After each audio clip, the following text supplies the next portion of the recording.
Hey, what is up guys? GuitarRock here, welcome back to another counter side video. Alright, KR patch, insane, plenty of buffs. So today we're going to talk about all the characters. We're going to be referring to Prydwen.co to view the translated one because I think it's really hype. Alright, so let's jump into it. Okay, so first things up, I'm really excited because one of the character is basically the character that we have in C server right now, aka Lucid. Now we're gonna talk more detail about her in tomorrow's video or in one more video the next video that I make because I'm working on that video right now. But for now, let's talk about the few others. So let's start off with aka KACI Bin, the worst lolly in the game, sadly, but I honestly think after this buff, she's going to be one of the better lollies out there. Now, if you were to look, what are the important changes that she has? So this is where it gets really interesting. So look at her passive skill, right? So right now the passive skill attacks enemies within range, forces them to attack her. So she has a taunt for 8 seconds upon deployment, right? So also cast the barrier equal to 5% of max HP around allies for 10 seconds. So you can see when you deploy her, she casts a barrier surrounding everyone. So that will be improved. So she now casts a barrier equal to 15% of max HP around allies. Instead of 10 seconds, they reduce it to 8 seconds. And you can have up to 3 stacks apparently, and this effect cannot be cancelled. So I assume when you redeploy her, I don't use her much in PvP, so you're gonna get more and more stacks. So that has been changed. You can see at level 5, she can detect stealth and also immune to damage for 4 seconds at 3 buff stacks. So they changed that how it works. They add one more condition. When she has 0 buff stacks, right, which is at the beginning, when you first deploy her, she gains 1 stack and 15% max HP barrier for herself. So this is pretty good. This is going to increase her survivability. So at least when she doesn't have any stacks. So I do think that this makes a lot of sense. If I'm not mistaken, alright, I could be wrong here, but basically the stacks will occur when you deploy another character first and then you deploy her after, so therefore they count that as a single stack, right? But if you deploy her first and there's no allies already on the battlefield, so that's like a 0 stack. So it makes sense to deploy her first in that sense. So I thought that was pretty cool. Hopefully I'll give her more testing after the buff, maybe, but not sure when this buff is coming to C server. Okay, so moving on, we have Frederick Yuma. Now, Frederick Yuma is, she is kind of one of the least used striker, whether you like it or not. If we compare all the SR striker, sadly she is not being used that much. Alright, I do like her concept, she's very interesting, but the changes is going to be on her passive skill, which I do think is kind of interesting. So if you notice, she gets more excited the tougher the fight becomes, increase her own attack by 20% for 6 seconds when down. They changed to how this works, so increase her own attack in proportion to HP loss, so 50% cap, and it will increase to 100%, which is pretty crazy. So the more HP she loses, the more attack boost she gets, which I do think is it's a lot, right? And there's no duration. Before this, increase her own attack by 20% for 6 seconds when down. Down is basically if somebody hits you down and you fall down. For example, like the twins have that, Eins and Zwei has that special on their special skill, right? So this is going to make more sense because there's no condition to use straight up to getting the attack boost like before. Before you gotta fall down to be able to get the attack. So now you always get the attack boost in proportion to your HP loss. And since this is in the passive, so I assume this will always, her attack will always go up significantly. One character that I can think of is already combo Frederick Yuma with Lucretia, because you know how Lucretia gives immortality to characters? I don't know if that will work, but I don't think her attack is that high, so let's have a look at her base attack. So she does have about 5.2k, alright, so she will get a pretty significant boost right there, but I don't think it matters that much to a certain extent. I'm not sure if this is enough to make her strong. Oh yeah, she got one more boost right here, ultimate skill. So apparently attack plus 10% for 15 seconds after skill. So they changing this to recover 20% of max HP after casting the skill.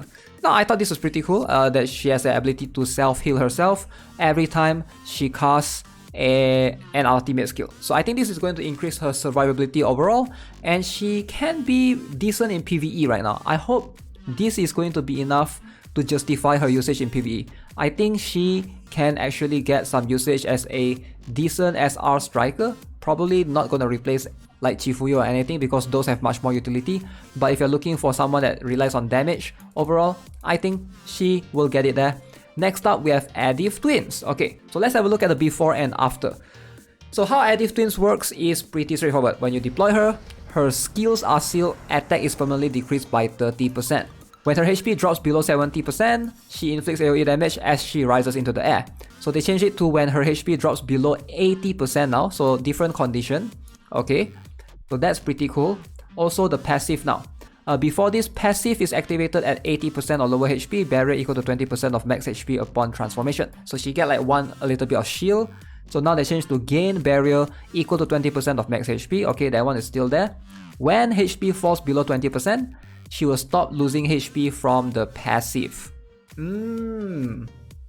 That might make her strong. That is actually good, actually. Isn't that actually good? So the idea here with Additive Twins, if you guys are not aware, she will always, like you can see right here, right? Permanently decrease HP by 1% per second in all modes. So she is a character. When you deploy her, even if there's no enemy on the battlefield, she will eventually die because her HP will always be drained by 1% per second. So now she won't die on her own because it will stop at 20%. I think this is pretty cool. Also, the cooldown of skill decreased by 4 seconds for the ultimate skill. Not bad, not bad. Yeah, she might actually fit in the tower team if you're trying to make like a tower team with Tower Xiaolin. When there's no Awakened Ayubin around, of course. If there's Awakened Ayubin, probably don't go with that idea. Now next up, I'm really excited for this. So Lucid is something that I've been testing throughout in the entire week, and I'm going to release that video most likely tomorrow because still quite a lot of things need to be done. As you can see, they're going to decrease the deployment of her from 5 cost to 4. This is insane, alright? This is massive.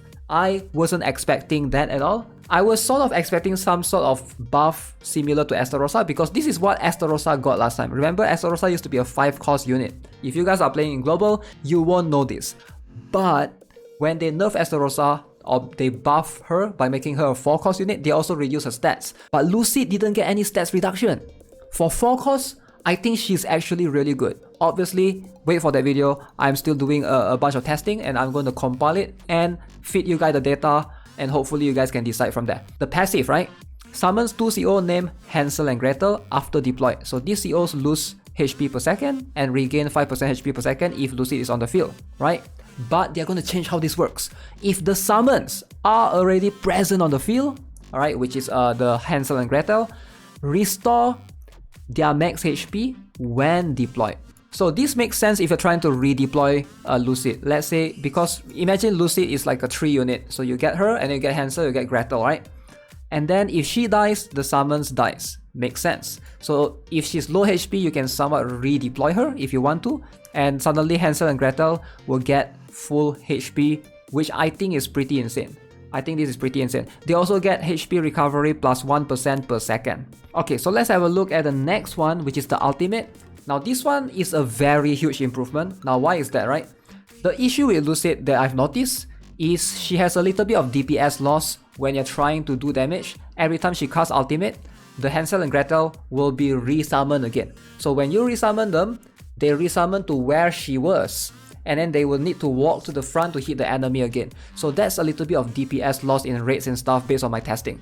So now they're going to change how it works. So every time, if they are already out, summons minions against if they are dead. But if they are not dead, just restores their HP to the max if they are alive.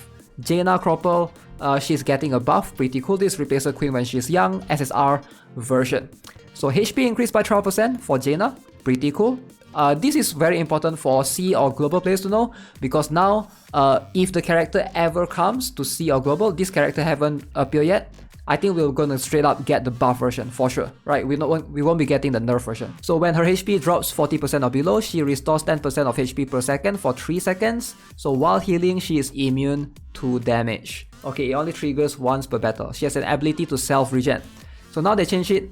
When her HP drops to 40% or lower, she restores 6% of HP per second for 5 seconds. Okay, if you think about it, it is a buff. because 10% per HP for 3 seconds is 30% if you multiply, 6% per seconds for 5 seconds is also 30%. But while healing, she is immune to damage. So now she is immune to damage for 5 seconds as opposed to before this, she's only immune for 3 seconds, which is a short period of time. So she is immune for longer now. So that's not bad. Fury rework. Okay, so now this is going to be interesting. So apparently characters that use the concept of Fury is going to improve.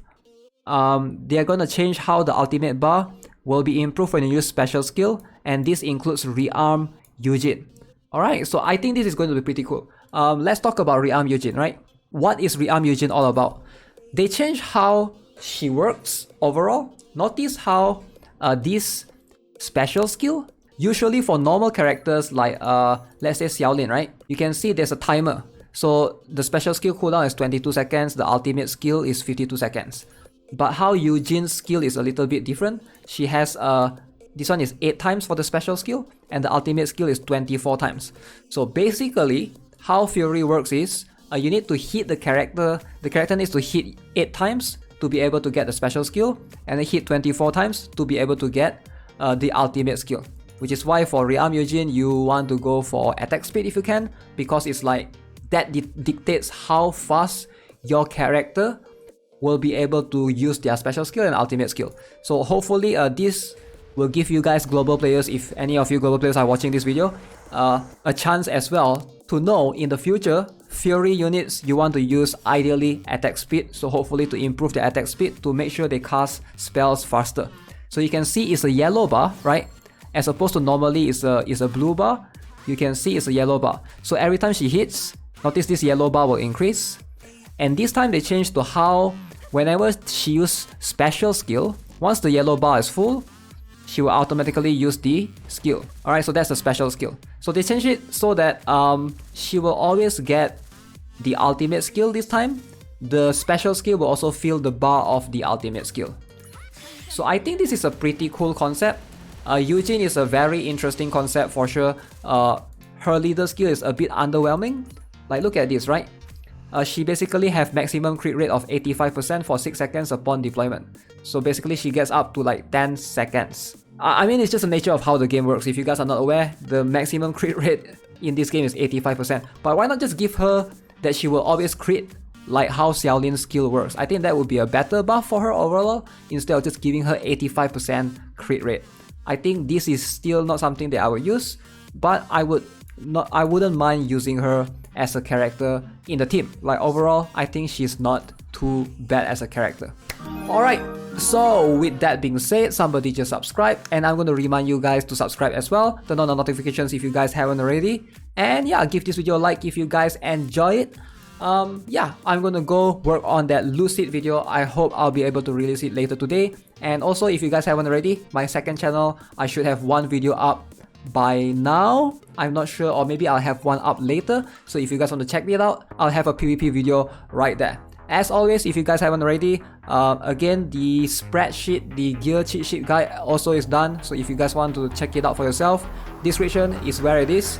I'll see you guys in the next one. Have a nice day. Goodbye.